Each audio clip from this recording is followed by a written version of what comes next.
All right, everyone, we are here with the last off-season war.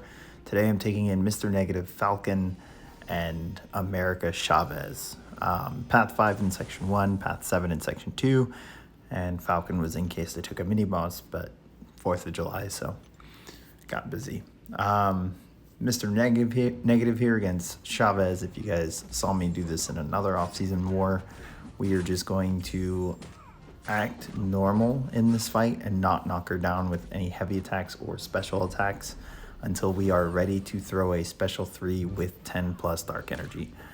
So there I triggered the global and immediately removed it with an intercept.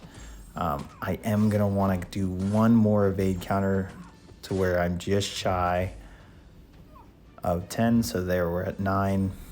And now we're just going to play, like I said, normal until we get to special 3. Unfortunate heavy there. It's going to complicate things a little bit more. One of the evade counters I did do triggered a heavy attack as well, so that was unfortunate. So here we are over 10 dark. Global timer is gone. There's the heavy. So that took off ebb and flow knockdown. So this should do a big chunk of damage from the dark damage. Tick, tick, tick, bye-bye. So, pretty straightforward.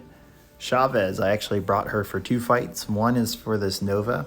I could technically take it with anyone, but I'm actually just going to utilize her passive stun through a combo, kind of the same way Wasp has.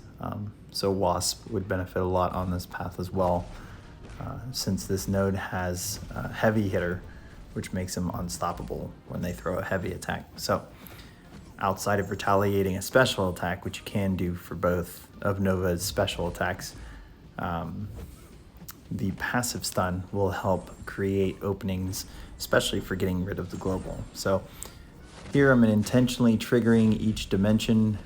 However, I do mess up here on this one. I should have thrown that special 1 through it. 1 heavy hit too late and didn't get the Utopian parallel dimension open. Reason for that is it's going to up attack rating along with each buff on Nova. But there we get it anyways before throwing special 2, big hit. Unfortunately, ebb and flow knockdown was back up, so we didn't get a large chunk or a big chunk. Plus it was unblockable, so Nova having that unique ability of reducing damage, but pretty straightforward, aside from us not dodging special attacks really well. It's a pretty straightforward fight. And then Man-Thing here, we're just going to use Mr. Negative, utilize the same game plan we had against Chavez on the first node of this path. Yeah, I think I forgot about an unstoppable here or something. I think I forgot about the debuff immune, and I end up knocking him down. Oh, it was after the special 3. Yeah. So there it is. We're turning the global off. Actually, it didn't turn off. I think I had a weird situation with that as well. It wasn't quite working out. Here, now we're going to turn it off.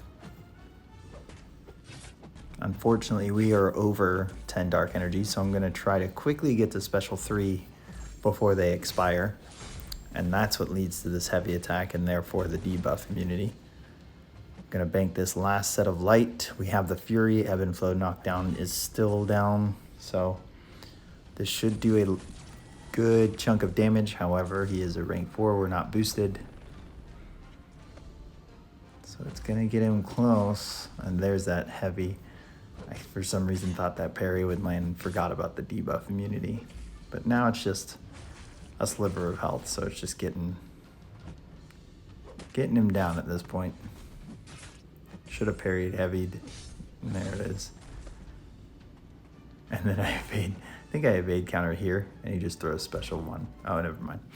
Nullify triggered when I hit his block, and he got hit with the nullify damage.